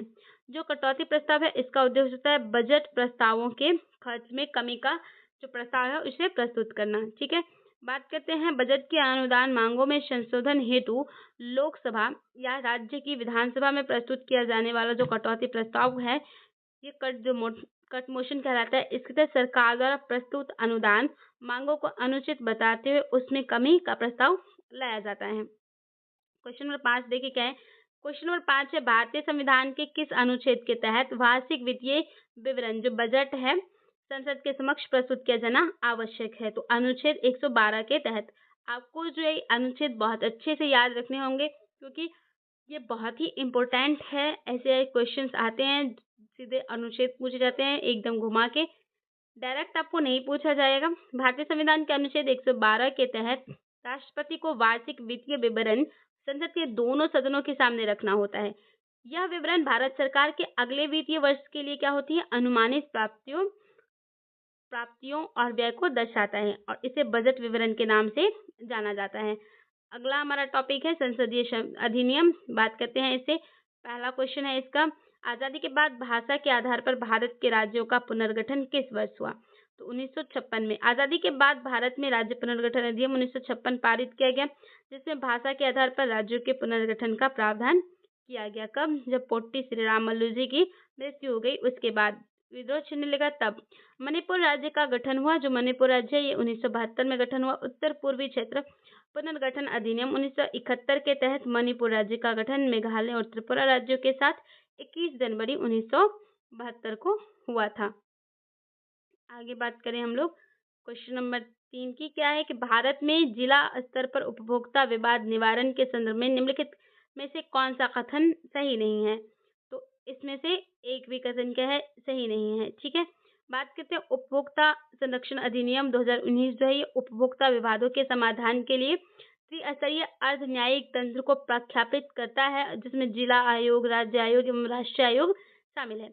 इस अधिनियम के अनुसार राज्य सरकार एक जिला फोरम का गठन करेगी और यदि उचित समझे तो एक जिले में एक से अधिक जिला फोरम का गठन कर सकती है और इस जिला फोरम में एक अध्यक्ष एवं कम से कम जो है 2 सदस्य होंगे जिसमें कम से कम एक महिला सदस्य अवश्य ही होंगी। दोनों की कम से कम आयु 35 वर्ष होनी चाहिए और जिला आयोगों के क्षेत्राधिकार में वही शिकायतें आएंगी जहां वस्तुओं या सेवाओं के लिए किए गए भुगतान का जो मूल्य है वो 50 लाख रुपए से ज्यादा ना हो। क्वेश्चन नंबर 4 देखिए क्या है कि निम्नलिखित में से कौन भारतीय संघ का 28वां राज्य है? जो 28वां राज्य है वो कौन सा है? झारखंड। झारखंड की स्थापना बिहार पुनर्गठन अधिनियम द्वारा 15 नवंबर 2000 को भारत के 28वें राज्य के रूप में की गई थी। टॉपिक हमारा क्या है? सर्वोच्च न्यायालय। बात करें सर्वोच्च न्यायालय एक है तो जो सर्वोच्च न्यायालय है एक संघीय न्यायालय भी है, मानव अधिकारों का संरक्षक भी है, संविधान का अंतिम विवेचक भी है। तो इसमें क्या हो जाएगा? उपरोक्त में से एक से अधिक। भारत का सर्वोच्च न्यायालय एक संघीय न्यायालय है, यह मानवाधिकारों का संरक्षण भी है, संविधान का अंतिम विवेचक भी है। तो अतः हमारा जो विकल्प है वो ही सही उत्तर हो जाएगा। आगे बात करें क्वेश्चन नंबर 2 की। क्वेश्चन नंबर 2 क्या है कि भारत के सर्वोच्च न्यायालय की स्थापना कब हुई थी? तो भारतीय संविधान के द्वारा भारत के सर्वोच्च न्यायालय की स्थापना हुई थी। भारत का उच्चतम न्यायालय भारत के संविधान के तहत एक सर्वोच्च न्यायिक निकाय है। संविधान के अनुच्छेद 124 में ये कहा गया है कि भारत का एक उच्चतम न्यायालय होगा और 26 जनवरी 1950 को जब संविधान लागू हुआ था तो उसके साथ ही उच्चतम न्यायालय अस्तित्व में आया। भारत का उच्चतम न्यायालय वर्ष 1958 में तिलक मार्ग नई दिल्ली में स्थित वर्तमान भवन में स्थानांतरित होने से पहले पुराने संसद भवन में था। और पुराना संसद भवन कहाँ पे था? तिलक मार्ग में। ठीक है, बात करें 28 जनवरी 1950 को भारत के एक प्रभुत्व संपन्न लोकतांत्रिक गणराज्य बनने के 2 दिन बाद जो है उच्चतम न्यायालय का उद्घाटन किया गया था और इस उद्घाटन में पुराने संसद भवन के नरेंद्र मंडल में हुआ था, जहां वर्ष 1937 से 50 तक भारत संघ न्यायालय 12 वर्षों के लिए कार्यरत था। क्वेश्चन नंबर 3 क्या है कि भारत के सर्वोच्च न्यायालय में न्यायाधीशों की जो स्वीकृत क्षमता है ये क्या है? तो जो स्वीकृत क्षमता है क्या है, बात करते हैं। देखिए, भारतीय संविधान के अनुच्छेद में 33 जो है इसके जो है भारतीय संविधान के अनुच्छेद 124 में उच्चतम न्यायालय के गठन के संबंध में प्रावधान किया गया है, जिसमें क्या कहा गया है कि उच्चतम न्यायालय में एक मुख्य न्यायाधीश तथा जो 7 अन्य न्यायाधीश होंगे। संसद समय समय पर विधि द्वारा न्यायाधीशों की संख्या क्या करेगी, निर्धारित करेगी और संसद ने न्यायाधीशों की संख्या को निर्धारित करने के लिए जो वर्ष 1956 में उच्चतम न्यायालय अधिनियम लाया था, ये पारित कब हुआ? 1956 में। और न्यायाधीशों की संख्या 10 मुख्य न्यायाधीश को छोड़कर जो है ये 10 होंगे और इस अधिनियम में संशोधन करके न्यायाधीशों की संख्या समय समय पर बढ़ाई गई और सर्वोच्च न्यायालय संशोधन अधिनियम 2019 के तहत वर्तमान में जो उच्चतम न्यायालय है इसमें न्यायाधीशों की अधिकतम स्वीकृति संख्या जो है मुख्य न्यायाधीश के अतिरिक्त 33 है। ठीक है, अगला बात करते हैं क्वेश्चन नंबर 4 की। क्वेश्चन नंबर 4 क्या है कि वर्तमान में सर्वोच्च न्यायालय के न्यायाधीशों की संख्या क्या है? तो वर्तमान में जो है सर्वोच्च न्यायालय के न्यायाधीशों की जो संख्या है वो कितनी है? उपरोक्त में से एक से अधिक है, क्योंकि वर्तमान में सर्वोच्च न्यायालय में न्यायाधीशों की संख्या कितनी है? 33 है सॉरी, और इसमें ऑप्शन नहीं है तो क्या हो जाएगा? उपरोक्त में से कोई नहीं। अगला देखिए क्या है, भारतीय सर्वोच्च न्यायालय में न्यायाधीशों की नियुक्ति जो है ये कौन करता है? तो राष्ट्रपति करते हैं। भारतीय संविधान के अनुच्छेद 124 के खंड 2 के अनुसार राष्ट्रपति सर्वोच्च न्यायालय के प्रत्येक न्यायाधीश की क्या करते हैं? नियुक्ति करते हैं। कॉलेजियम पद्धति की अनुशंसा पर सर्वोच्च न्यायालय तथा उच्च न्यायालयों के न्यायाधीशों की नियुक्ति होती है। किसके अनुशंसा पर? कॉलेजियम पद्धति के अनुशंसा पर। क्वेश्चन नंबर 6 की क्या है? देखिए क्या है कि सर्वोच्च न्यायालय का न्यायाधीश अपने पद से त्यागपत्र किसको लिखकर दे सकता है? तो सर्वोच्च न्यायालय का जो न्यायाधीश है ये राष्ट्रपति को दे सकता है। सर्वोच्च न्यायालय का न्यायाधीश अपने पद से जो त्यागपत्र है ये राष्ट्रपति को देगा और इसके अतिरिक्त संसद की सिफारिश पर राष्ट्रपति द्वारा उसे पद से हटाया जाएगा। यहाँ पे उल्लेखनीय क्या है कि भारतीय संविधान के भाग 5 में अनुच्छेद 124 से लेकर 147 तक उच्चतम न्यायालय के गठन, स्वतंत्रता, उसकी जो शक्तियां हैं, उसकी प्रक्रिया है और उसके जो न्याय क्षेत्र है उनका उल्लेख किया गया है। क्वेश्चन नंबर 7 देखिए क्या है? क्वेश्चन नंबर 7 है सर्वोच्च न्यायालय के न्यायाधीशों की सेवानिवृत्ति की उम्र क्या है? सर्वोच्च न्यायालय के जो न्यायाधीश है इसकी सेवानिवृत्ति की उम्र जो है क्या है? 65 वर्ष। भारतीय संविधान के अनुच्छेद 124 के खंड 2 के अनुसार जो है सर्वोच्च न्यायालय उसके न्यायाधीश की सेवानिवृत्ति आयु 65 वर्ष निर्धारित की गई है, जबकि उच्च न्यायालय में सिर्फ 62 वर्ष है। अगला देखिए क्या है? अगला है उच्चतम न्यायालय के न्यायाधीशों की संख्या की वृद्धि करने की शक्ति किसके पास है? तो संसद के पास। सभी है किसमें? अनुच्छेद 124 में। इसी के अनुसार क्या है? उच्चतम न्यायालय जो है इसके न्यायाधीश की संख्या में जो है वृद्धि करने की शक्ति संसद को दी गई है और ध्यातव्य है कि उच्च न्यायालय में न्यायाधीशों की संख्या विहित करने का अधिकार सिर्फ राष्ट्रपति के पास है। क्वेश्चन नंबर 9, कॉलेजियम प्रणाली के बारे में निम्नलिखित कथनों पर विचार करें। यहाँ पे क्या करना है? हमें कॉलेजियम प्रणाली के बारे में कथन पर विचार करना है। तो क्या देखिए है कि सुप्रीम कोर्ट कॉलेजियम एवं 5 संसदीय निकाय हैं जिसकी अध्यक्षता भारत के मौजूदा मुख्य न्यायाधीश CJI करते हैं और उस समय इसमें न्यायालय की जो कार्यरत 4 अन्य वरिष्ठतम न्यायाधीश शामिल इसमें होते हैं। तो ये बात क्या है? सही है। ठीक है, ये भी सही है। और दूसरा है संसद ने विधि द्वारा कॉलेजियम प्रणाली का आरंभ किया, ये एक बात गलत है। हमारा तीसरा आंसर सही है। उच्चतम न्यायालय और उच्च न्यायालयों में के न्यायाधीशों की नियुक्ति कॉलेजियम प्रणाली के माध्यम से ही की जाती है। ऊपर अभी हमने बात की है तो हमारा जो राइट ऑप्शन है वो क्या हो जाएगा? 1 और 3 हो जाएगा। इसकी व्याख्या दी गई है। देखिए क्या है कि उच्चतम न्यायालय की कॉलेजियम प्रणाली एक 5 सदस्यीय निकाय है जिसकी अध्यक्षता भारत के मौजूदा मुख्य न्यायाधीश करते हैं और इसमें न्यायालय में कार्यरत 4 अन्य वरिष्ठतम न्यायाधीश भी शामिल होते हैं। उच्चतम न्यायालय तथा उच्च न्यायालय के न्यायाधीशों की नियुक्ति राष्ट्रपति द्वारा उच्चतम न्यायालय के कॉलेजियम प्रणाली की सिफारिश पर की जाती है। कॉलेजियम प्रणाली की जो स्थापना है वो संसद ने नहीं बल्कि उच्चतम न्यायालय ने दूसरा न्यायाधीश मामला 1933 में की थी। न्यायाधीश पीएन भगवती का संबंध द्वितीय न्यायाधीश मामला 1993 से है। क्वेश्चन नंबर 10 क्या है? निम्नलिखित कथनों में से कौन सा एक कथन सही नहीं है? तो कौन सा कथन सही नहीं है बात करते हैं उसके बारे में। देखिए क्या है, सर्वोच्च न्यायालय कोर्ट मार्शल को छोड़कर अन्य किसी उच्च न्यायालय अदालतों की सुनवाई कर सकता है। ये क्या है? गलत है। सशस्त्र सेना न्यायाधिकरण अधिनियम 2007 के प्रावधान के अनुसार क्या कहा गया कि जो कोर्ट मार्शल है ये अपील सर्वोच्च न्यायालय में की जाती है। कोर्ट मार्शल की जो अपील है ये सर्वोच्च न्यायालय में की जा सकती है। क्वेश्चन नंबर 11 देखिए क्या है। क्वेश्चन नंबर 11 है कि निम्नलिखित में से किसका संबंध भारत के सर्वोच्च न्यायालय से है? इसमें जो किसका संबंध है भारत में सर्वोच्च न्यायालय से है, तो इसमें कॉलेजियम प्रणाली से जो है इसका भी संबंध है। अपीलीय क्षेत्र का अधिकार इसका भी है, तो उपयुक्त में से एक से अधिक हो जाएगा। कॉलेजियम प्रणाली जो है और उच्चतम एवं उच्च न्यायाधीश में न्यायाधीशों की नियुक्ति अथवा उच्च न्यायालय में जो न्यायाधीश होते हैं उसके स्थानांतरण की एक प्रणाली है कॉलेजियम। यह सर्वोच्च न्यायालय के निर्णयों के माध्यम से क्या करती है, विकसित एक पद्धति है और सर्वोच्च न्यायालय के मुख्य न्यायाधीश कॉलेजियम का नेतृत्व करते हैं। यहाँ पे एक चीज याद रखने योग्य क्या है कि जो भारतीय संविधान है इसके अनुच्छेद 131 के तहत सर्वोच्च न्यायालय की मूल या आरंभिक अधिकारिता शक्ति का वर्णन है। वही अनुच्छेद 132-36 तक सर्वोच्च न्यायालय के अपीलीय क्षेत्रीय अधिकारों का जो है उल्लेख किया गया है और इस प्रकार एक से अधिक जो विकल्प हैं वो क्या है, सत्य हैं। क्वेश्चन नंबर 12 क्या है कि न्यायिक पुनर्विलोकन का अर्थ यह है कि सर्वोच्च न्यायालय किसी भी राज्य के कानून को अवैध घोषित कर सकता है। न्यायिक पुनर्विलोकन का अर्थ यह है कि जो सर्वोच्च न्यायालय है वो किसी भी राज्य या जो केंद्र है इसके कानून को क्या कर सकता है, अवैध घोषित कर सकता है। यदि केंद्र या राज्य के द्वारा बनाए गए कानून संवैधानिक प्रावधानों का उल्लंघन करते हैं तो सर्वोच्च न्यायालय उन्हें शून्य घोषित कर सकता है। न्यायालय की यह अधिकारिता न्यायिक पुनर्विलोकन कहलाती है। ठीक है, इसमें क्या कर सकती है, अगर जो केंद्र है या राज्य है वो संवैधानिक प्रावधानों का उल्लंघन करेगी तो जो सर्वोच्च न्यायालय है उसे क्या कर सकती है, अपने न्यायिक पुनर्विलोकन शक्ति के माध्यम से उसे शून्य घोषित कर सकती है। ठीक है, अगला देखते हैं।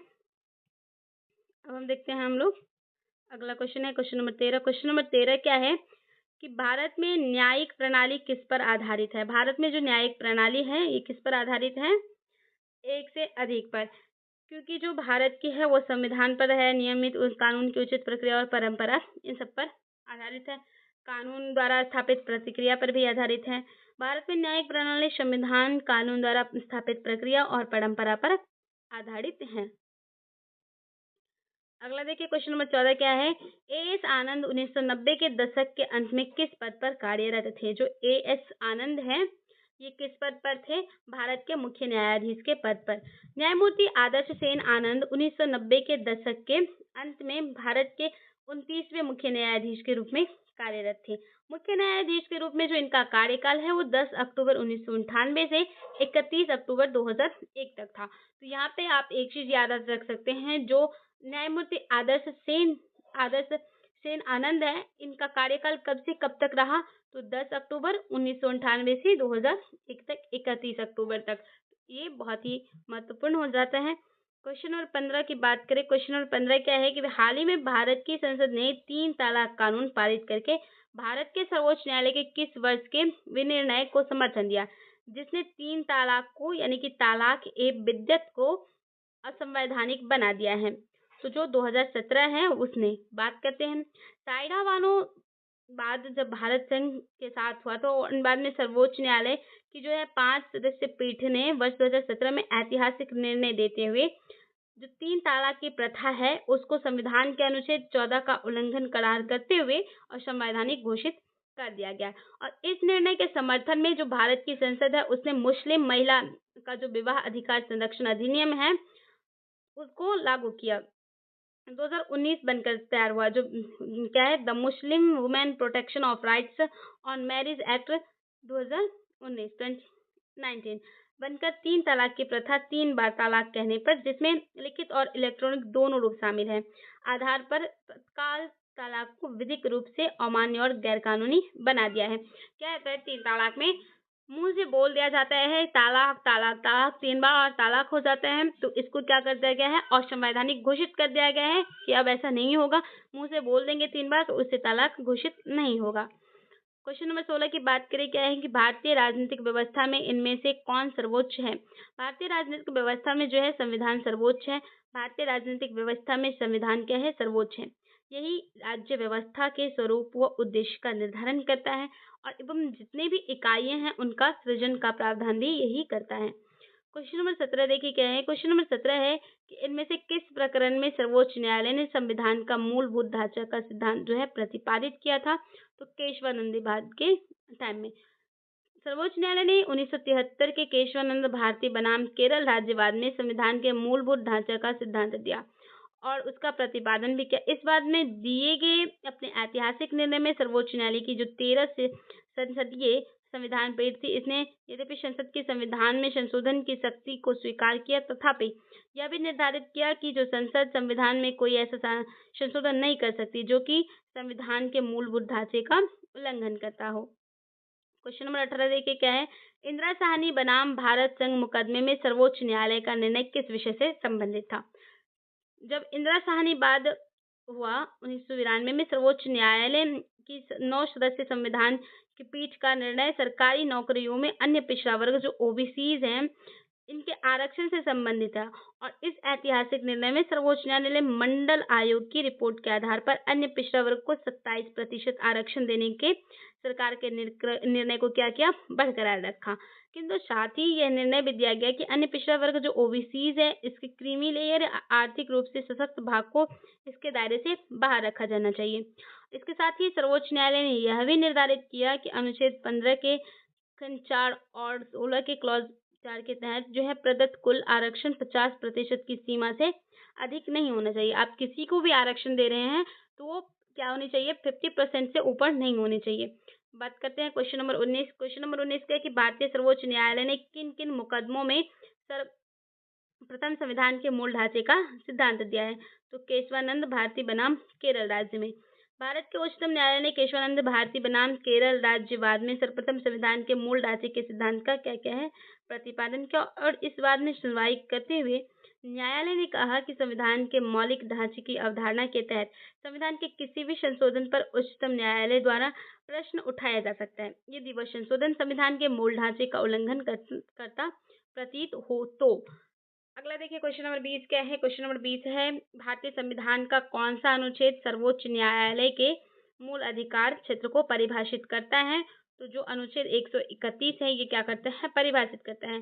संविधान का अनुच्छेद 131 सर्वोच्च न्यायालय के मूल अधिकार क्षेत्र या आरंभिक अधिकारिता को परिभाषित करता है और इस अनुच्छेद के अनुसार भारत सरकार और एक अधिक राज्यों के बीच का जो एक और भारत सरकार है और किसी राज्य या राज्यों की दूसरी ओर एक या अधिक अन्य राज्यों के बीच, एक से अधिक राज्य हो या अन्य राज्यों के बीच, दो या दो से अधिक राज्यों के बीच यदि कोई विवाद हो रहा हो तो विधि का तथ्य का ऐसा कोई प्रश्न अंतर्वलित होने से जिस पर क्या हो किसी विधिक अधिकार का अस्तित्व विस्तार निर्भर है जो उसे जो तो उस समय क्या होगा, सर्वोच्च न्यायालय की आरंभिक अधिकारिता होगी। क्वेश्चन नंबर 21 देखिए क्या है।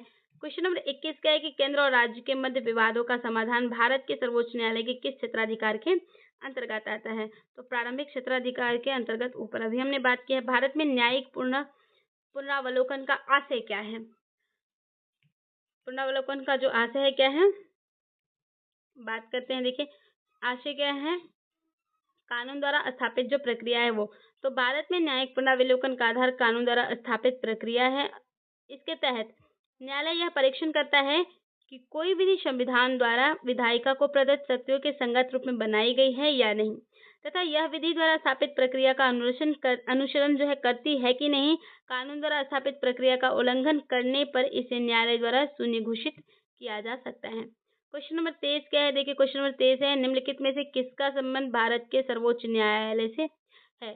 तो उपयुक्त में से जो एक से अधिक आंसर है इसका हो जाएगा, क्योंकि जो भारत का न्यायालय का संबंध है हमने बात किया था ये कॉलेजियम प्रणाली से भी और अपीलीय अधिकार क्षेत्र से भी है। भारत के संविधान के भाग 5 के अंतर्गत अध्याय 4 में जो है सर्वोच्च न्यायालय से संबंधित प्रावधान अनुच्छेद 124 से 147 तक दिए गए हैं।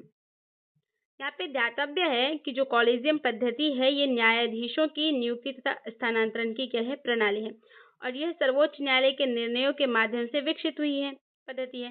सुप्रीम कोर्ट के मुख्य न्यायाधीश कॉलेजियम का नेतृत्व करते हैं।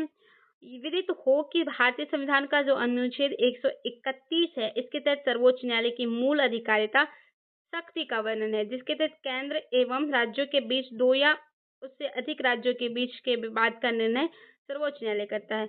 वहीं अनुच्छेद 132 से 36 तक सर्वोच्च न्यायालय के अपीलीय क्षेत्राधिकार का उल्लेख किया गया है।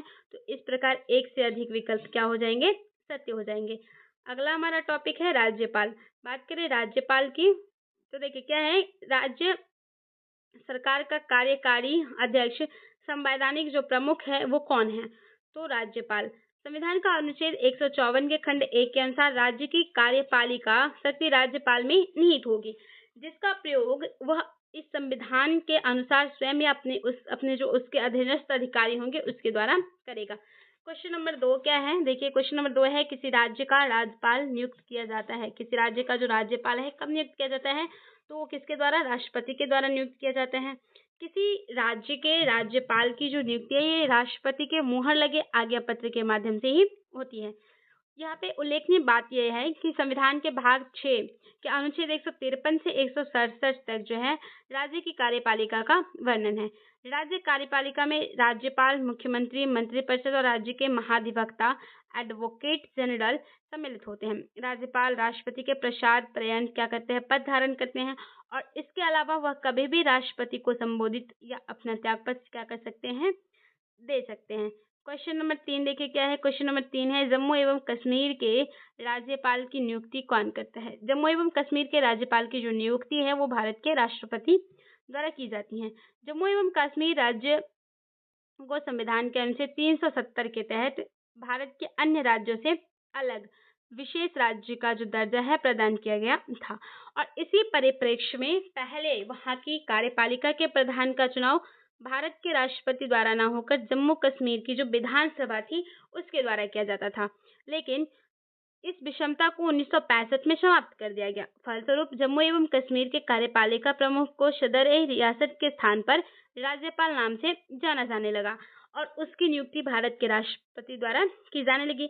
जम्मू और कश्मीर का पुनर्गठन अधिनियम जो 2019 आया उसके तहत क्या किया गया, 31 अक्टूबर 2019 से जम्मू और कश्मीर राज्य को 2 संघ राज्य क्षेत्रों जम्मू और कश्मीर तथा लद्दाख के रूप में पुनर्गठित कर वहां उपराज्यपालों का प्रावधान किया गया है, जिनकी नियुक्ति भी राष्ट्रपति द्वारा ही की जाती है। ठीक है, क्वेश्चन नंबर 4 देखिए क्या है, क्वेश्चन नंबर 4 है भारतीय राज्यों के राज्यपालों के निम्नलिखित जोड़ों पर विचार कीजिए। तो इस पे विचार करना है। जो राजस्थान के राज्यपाल हैं वो कलराज मिश्र हैं, एकदम सही है। अगला है गुजरात के जो हैं ये आनंदी पटेल हैं और इसमें बात करते हैं, देखिए जो फागू चौहान है ये बिहार के थे, सत्यपाल मलिक जी ये यूपी को जाएंगे। तो इसमें क्या है, पूरा क्वेश्चन देखते हैं, जोड़ों पर विचार करना है। तो देखिए यहाँ पे उपयुक्त युग्म में से कौन सा जो युग्म है सही सम्मिलित हुआ, तो केवल जो 1 और 2 है वो सही सम्मिलित है। 1 और 2 युग्म जो है क्या सही सम्मिलित है, कैसे, तो देखिए वर्तमान में जो पश्चिम बंगाल के राज्यपाल हैं डॉक्टर सीवी आनंद बोस 23 नवंबर 2022 से हैं, जबकि गुजरात के राज्यपाल आचार्य देवव्रत हैं और उत्तर प्रदेश की राज्यपाल आनंदीबेन पटेल 29 जुलाई 2019 से तथा राजस्थान के राज्यपाल कलराज मिश्र हैं। राजस्थान के वर्तमान राज्यपाल हरिभाऊ बिशन राव बागड़े हैं। 31 जुलाई 2024 से अभी तक कौन है, हरिभाऊ किशन राव बागड़े। प्रश्नकाल में केवल 1 और 2 युग्म ही क्या है सही सम्मिलित होते हैं, तो जो हमारा विकल्प हो जाएगा ये सही उत्तर हो जाएगा। क्वेश्चन नंबर 5 देखिए क्या है कि उत्तर प्रदेश के राज्यपाल ने विधानसभा के सत्र के आयोजन के लिए इसके अध्यक्ष को निर्देश दिया। ऐसा करने में वे उन अधिकारों का उपयोग कर रहे थे जो उनके पद में निहित है। अनुच्छेद 175 के खंड 2 के द्वारा क्या है कि अनुच्छेद जो है भारतीय संविधान का अनुच्छेद 175 का 2 इसके अनुसार राज्यपाल राज्य के विधानमंडल में उस समय लंबित किसी विधेयक के संबंध में संदेश या कोई अन्य संदेश उस राज्य के विधानमंडल के सदन या सदनों को भेज सकेगा। जिस सदन को कोई संदेश इस प्रकार भेजा गया है कि वह सदन उस संदेश द्वारा विचार करने के लिए अपेक्षित विषय पर क्या हो, सुविधा अनुसार और शीघ्रता से विचार करे, ऐसा हो। क्वेश्चन नंबर 6 क्या है कि कितने समय में राज्यपाल किसी साधारण बिल को संबंधित राज्य विधानमंडल को पुनर्विचार हेतु क्या कर सकता है, लौटा सकता है। टाइम रहते ही, तो कोई इसकी सीमा नहीं है। बात करते हैं संविधान के अनुच्छेद 200 के प्रथम परंतु के तहत राज्यपाल अनुमति के लिए अपने समक्ष विधेयक प्रस्तुत किए जाने के बाद यथाशीघ्र किसी साधारण विधेयक, धन विधेयक को छोड़कर को संबंधित राज्य विधानमंडल को पुनर्विचार हेतु लौटा सकता है। हालांकि इस यथाशीघ्र शब्द के लिए संविधान में कोई समय सीमा निर्धारित नहीं है और यह राज्यपाल के विवेकाधीन है। ये राज्यपाल के विवेकाधीन है। क्या है, राज्यपाल के अनुसार है। तो हमारा जो आंसर है वो सही है। अगला टॉपिक हमारा क्या है, राज्य विधानमंडल एवं मंत्रिपरिषद। इसी बात करें तो सबसे पहला क्वेश्चन क्या आता है, भारतीय संविधान के अनुसार राज्यों की विधायिका में सम्मिलित है। तो जो है क्या सम्मिलित है, राज्यपाल, विधानसभा एवं विधान परिषद, जहाँ इसका अस्तित्व है। आगे बात करते हैं, देखिए क्या है, अनुच्छेद 168 के अनुसार राज्यों की विधायिका में क्या शामिल है। बात कर रहे थे राज्यपाल, विधानसभा और विधान परिषद, जहाँ इनका अस्तित्व है, ये सब क्या है, शामिल है। क्वेश्चन नंबर 2 क्या है कि भारत में राज्य विधान पालिकाओं का उच्च सदन कौन सा है, विधान पालिका परिषद।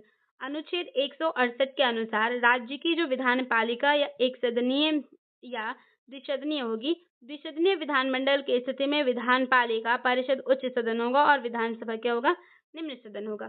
क्वेश्चन नंबर 3 देखिए क्या है, निम्नलिखित भारतीय राज्यों में से किसकी राज्य विधानसभा में सदस्यों की जो संख्या है वो अधिक है, तो किसकी है, हिमाचल प्रदेश की।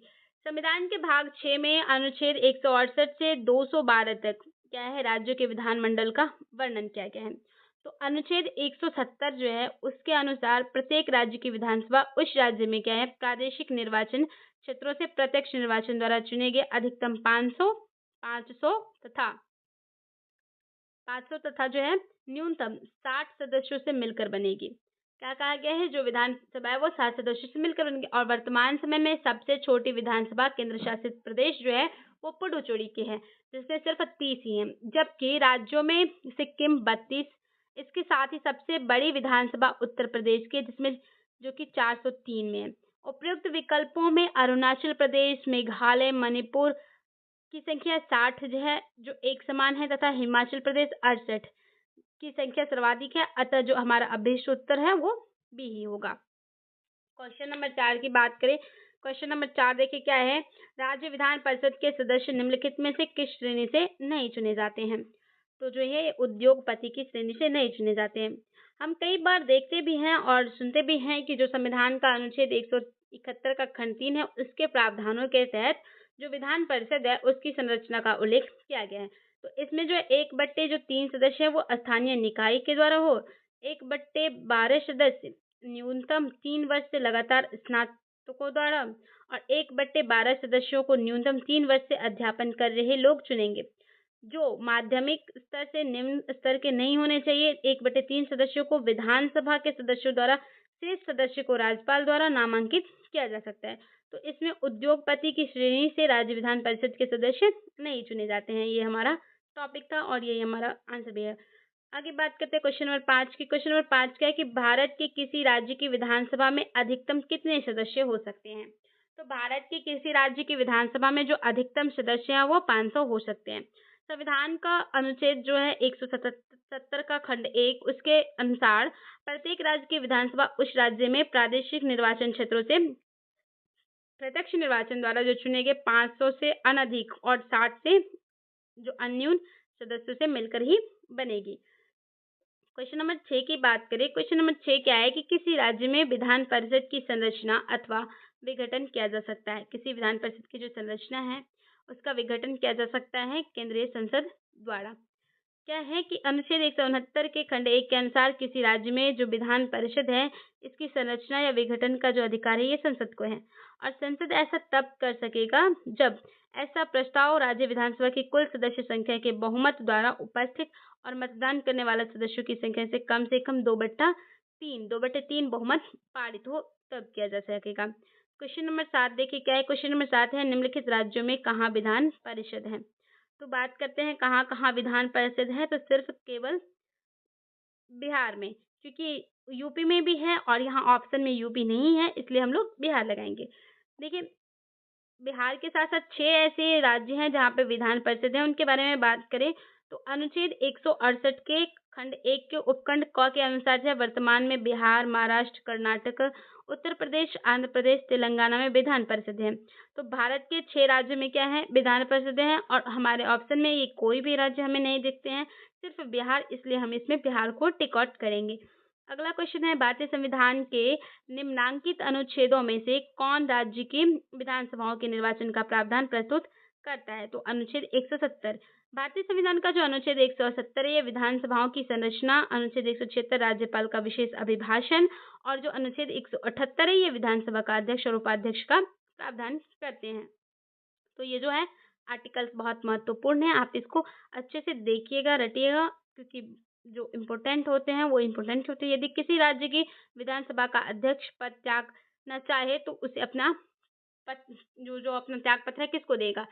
देखिए क्या है कि एक नंबर भी बहुत महत्वपूर्ण है, 0.095 नंबर्स भी बहुत महत्वपूर्ण होते हैं, इसलिए हर एक क्वेश्चन को अच्छे से देखिएगा। इसमें बात करें तो उपाध्यक्ष को देगा, जो अध्यक्ष है वो उपाध्यक्ष को देगा। संविधान का जो अनुच्छेद 179 है इसके अनुसार विधानसभा अध्यक्ष अपना पद विधानसभा उपाध्यक्ष को संबोधित करके ही त्याग करेगा।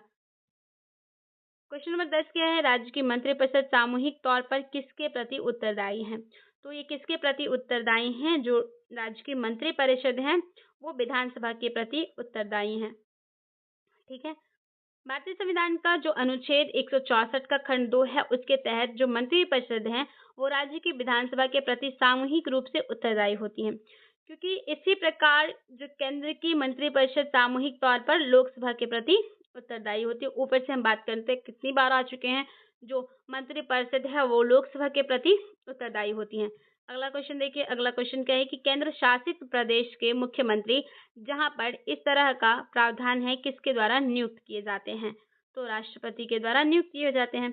संविधान का अनुच्छेद 239 के ए के अनुसार, क्लॉज ए के अनुसार केंद्र शासित प्रदेशों के मुख्यमंत्री की जो नियुक्ति है वो राष्ट्रपति के द्वारा की जाएगी, और अन्य मंत्रियों की जो नियुक्ति है वो राष्ट्रपति द्वारा मुख्यमंत्री की सलाह पर की जाएगी।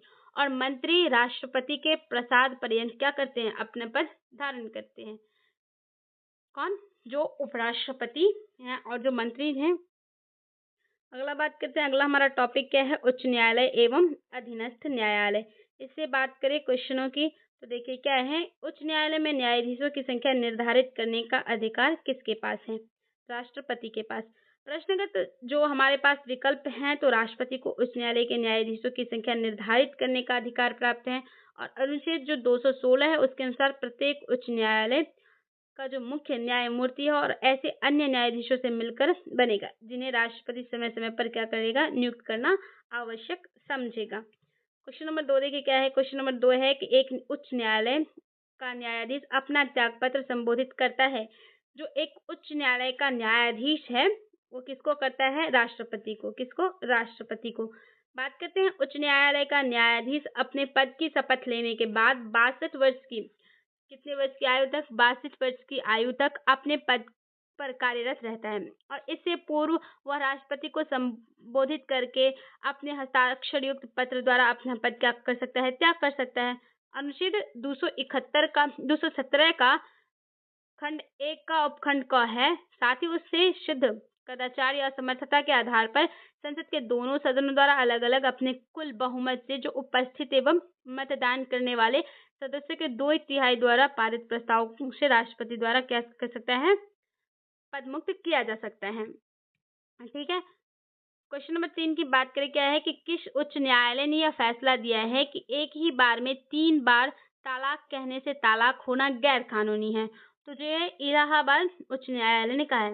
इलाहाबाद उच्च न्यायालय ने रहमत उल्लाह बनाम स्टेट ऑफ यूपी 1994 में ये मामला है, और इसमें ये निर्णय दिया गया कि यदि विधि के उपबंधों को विफल करने के उद्देश्य 3 बार तलाक कहकर तलाक लिया जाता है तो ऐसा तलाक गैर कानूनी होगा।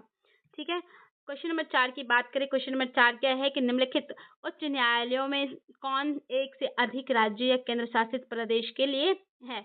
तो जो है ये कौन सा है? गुवाहाटी, इलाहाबाद और मुंबई। जो गुवाहाटी और मुंबई है ये दोनों हैं। क्या है? जो गुवाहाटी और मुंबई है ये दोनों हैं। बात करें, गुवाहाटी उच्च न्यायालय एक से अधिक राज्यों के लिए है और इसकी क्षेत्राधिकारिता जो है असम, नागालैंड, मिजोरम एवं अरुणाचल प्रदेश तक है। जबकि मुंबई उच्च न्यायालय का क्षेत्राधिकार महाराष्ट्र, दादर नगर हवेली, दमन और दीव तथा गोवा तक है। तो हमारा जो विकल्प सी और डी है ये दोनों सही उत्तर है। ठीक है। क्वेश्चन नंबर 5 की बात करें, क्वेश्चन नंबर 5 क्या है कि बाबरी मस्जिद या राम जन्मभूमि का विवाद जो इलाहाबाद उच्च न्यायालय के समक्ष है का प्रकार है। इस वाद का जो है प्रकार कैसा है? तो इस वाद का जो प्रकार है स्वतत्वाधिकार मुकदमा है। ये क्या है? स्वतत्वाधिकार मुकदमा है। ठीक है। बात करते हैं इसके बारे में। जो बाबरी मस्जिद या राम जन्मभूमि का विवाद है ये इलाहाबाद उच्च न्यायालय के समक्ष स्वतत्वाधिकार मुकदमे के रूप में प्रस्तुत किया गया है था, जिसमें दो समुदायों ने बाबरी मस्जिद, राम जन्मभूमि की जमीन व संपत्ति पर अपने अपने दावे क्या किए थे? पेश किए थे। अगला टॉपिक है हमारा केंद्र राज्य संबंध। देखते हैं इनमें क्या है कि पहला क्वेश्चन, निम्न में से किस वर्ष सरकार या आयोग जिसे केंद्र राज्य संबंधों में परिवर्तन की संस्तुति का अधिकार दिया गया था उसने अपना प्रतिवेदन जमा किया था? तो जो है इसने कब किया था? 1987 में। सरकारी आयोग जिसे केंद्र राज्य संबंधों की समीक्षा के लिए गठित किया गया था, इसने 27 अक्टूबर 1987 को आधिकारिक तौर पर अपना प्रतिवेदन जमा किया। गौरतलब ये है कि 1983 में केंद्र सरकार ने सर्वोच्च न्यायालय के सेवानिवृत्त न्यायाधीश R.S. सरकारिया की अध्यक्षता में एक 3 सदस्यीय आयोग का क्या किया था? गठन किया था और इस आयोग ने केंद्र राज्य संबंधों की सुधार की दिशा में 247 सिफारिशें क्या की थी? प्रस्तुत की थी। क्वेश्चन नंबर 2 क्या है? देखिए क्वेश्चन नंबर 2 है भारतीय संविधान का अनुच्छेद 300 जो ये किससे संबंधित है? तो मुकदमे तथा कार्यवाही से। किससे संबंधित है? मुकदमे तथा कार्यवाही से। भारतीय संविधान के अनुच्छेद 300 के अंतर्गत वाद और कार्यवाहियां का उल्लेख है। इस अनुच्छेद के खंड 1 के अनुसार भारत सरकार भारत संघ के नाम से वाद ला सकेगी और उस पर वाद लाया जा सकेगा और किसी राज्य की सरकार उस राज्य के नाम से वाद ला सकेगी या उस पर वाद लाया जा सकेगा। अनुच्छेद 302 में व्यापार, वाणिज्य और समागम पर निर्बंध अधिरोपित करने की संसद की जो शक्ति और अनुच्छेद 76 में जो भारत के महान न्यायवादी हैं इनका उल्लेख है। क्या है कि अनुच्छेद जो 302 है इसमें व्यापार, वाणिज्य इन सब के बारे में अधिरोपित करने की शक्ति दी गई है और अनुच्छेद जो 76 में इसमें जो भारत के महान न्यायवादी हैं उनका उल्लेख किया गया है। बात करते हैं क्वेश्चन नंबर 3 की। क्वेश्चन नंबर 3 क्या है कि अंतर राष्ट्रीय संधियों को लागू करने हेतु संसद द्वारा भारत की किस एक हिस्से या संपूर्ण भारत के लिए कानून निर्माण किया जा सकता है?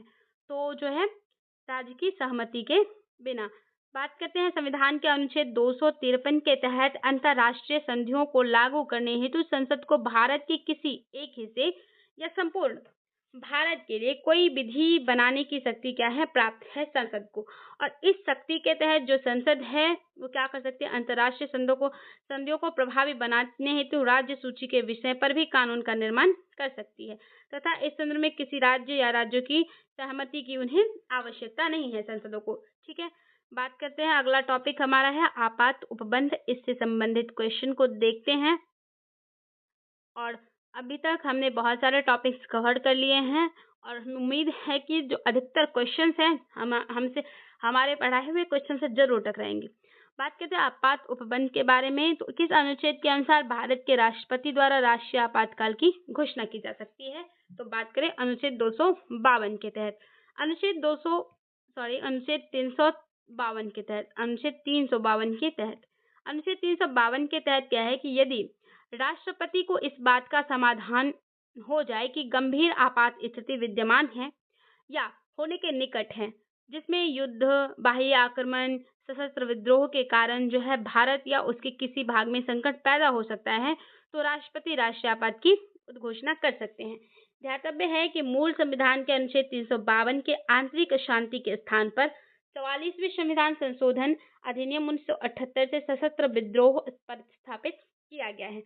जो 44वां संविधान संशोधन है। इससे पहले आंतरिक अशांति थी, जिसे संशोधन करके सशस्त्र विद्रोह प्रतिस्थापित कर दिया गया है। अनुच्छेद 355 संघ का यह कर्तव्य है कि बाह्य आक्रमण और आंतरिक अशांति से प्रत्येक राज्य की रक्षा करे। जो अनुच्छेद 355 में क्या कहता है कि संघ का यह कर्तव्य है कि वह राज्य की बाह्य आक्रमण और आंतरिक अशांति से रक्षा करे और प्रत्येक राज्य की सरकार का संविधान के उपबंधों के आधार पर चलाया जाना सुनिश्चित करे। अनुच्छेद 356 क्या कहता है कि यदि राष्ट्रपति का किसी राज्य के राज्यपाल से प्रतिवेदन मिलने पर या अन्यथा यह समाधान हो जाता है कि ऐसी स्थिति उत्पन्न हो गई है जिससे उस राज्य का शासन इस संविधान के उपबंधों के अनुसार नहीं चलाया जा सकता, तो राष्ट्रपति इस अनुच्छेद का क्या कर सकती है, प्रयोग कर उस राज्य में राष्ट्रपति शासन लगा सकती है। और अनुच्छेद 360 क्या कहती है कि यदि राष्ट्रपति को यह समाधान हो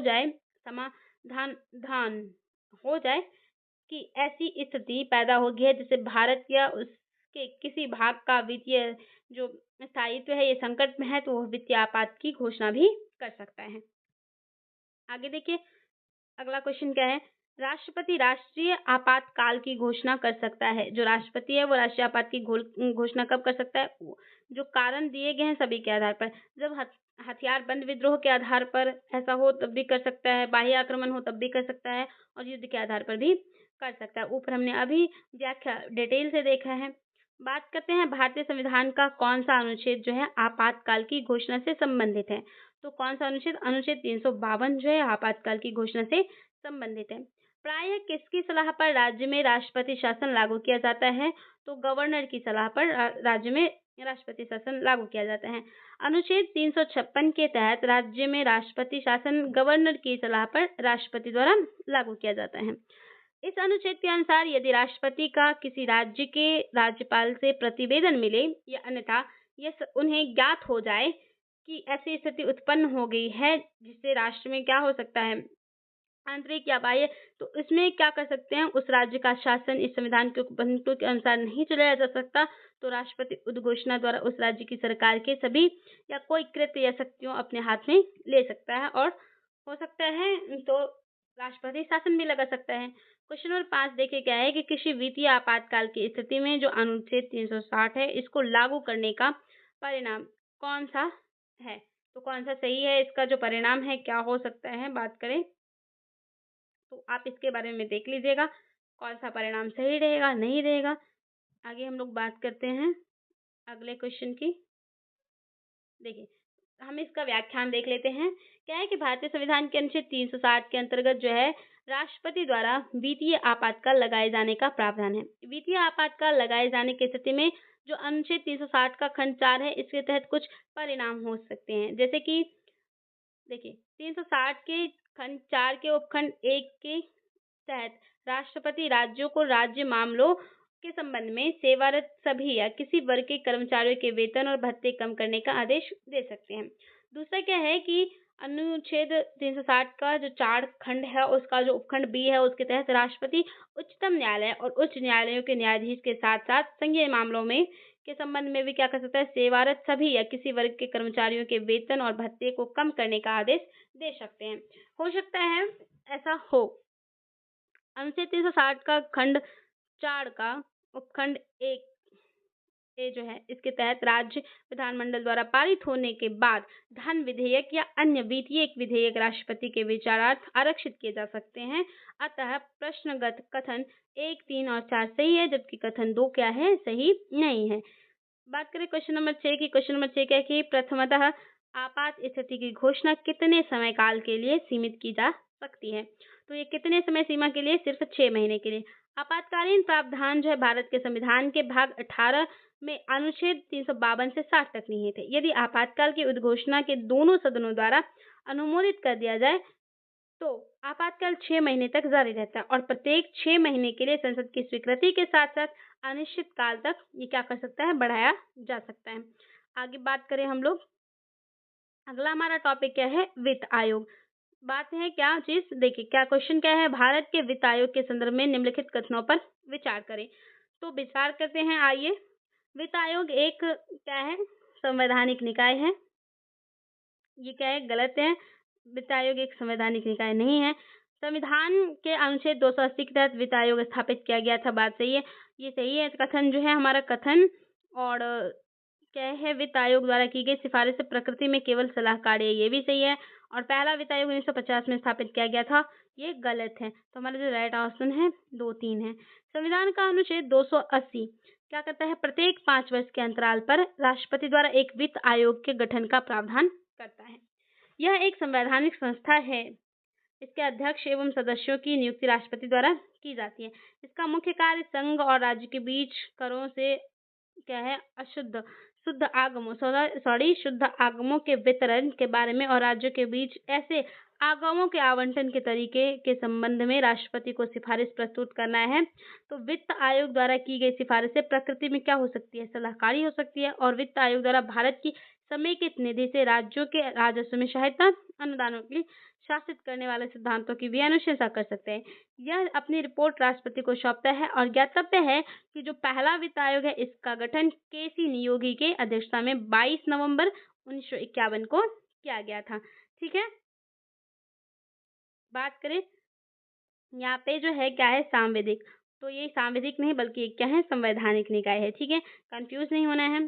क्वेश्चन नंबर 2 देखिए क्या है, निम्न में से किस अनुच्छेद के अंतर्गत वित्त आयोग का गठन का प्रावधान किया गया।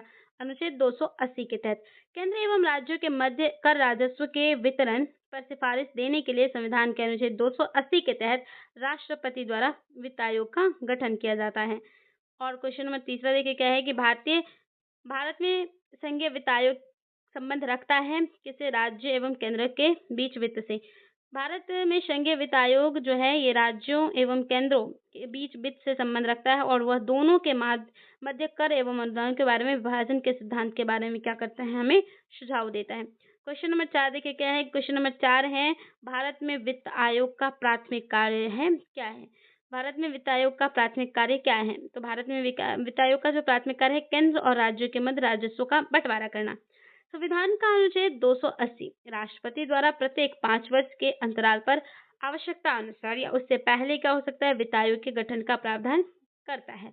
और वित्त आयोग का मुख्य कार्य है संघ और राज्य के मध्य करों के शुद्ध आगमों को वितरण के बारे में तथा राज्यों के मध्य ऐसे आगमों के तथ्य संबंधी भाग में आवंटन के तरीके से संबंध राष्ट्रपति को सिफारिश प्रस्तुत करना। तो आज के लिए बस इतना ही। कल के वीडियो में इससे आगे बात करते हैं, अगले और टॉपिक्स के बारे में डील करेंगे। साथ ही साथ अगर आपको हमारा वीडियो अच्छा लगा हो तो इसे लाइक जरूर करें, शेयर करें, सब्सक्राइब करें ताकि हमें मनोबल मिले और भी वीडियो बनाने के लिए। मिलते हैं अगले वीडियो में अगले टॉपिक के साथ। धन्यवाद।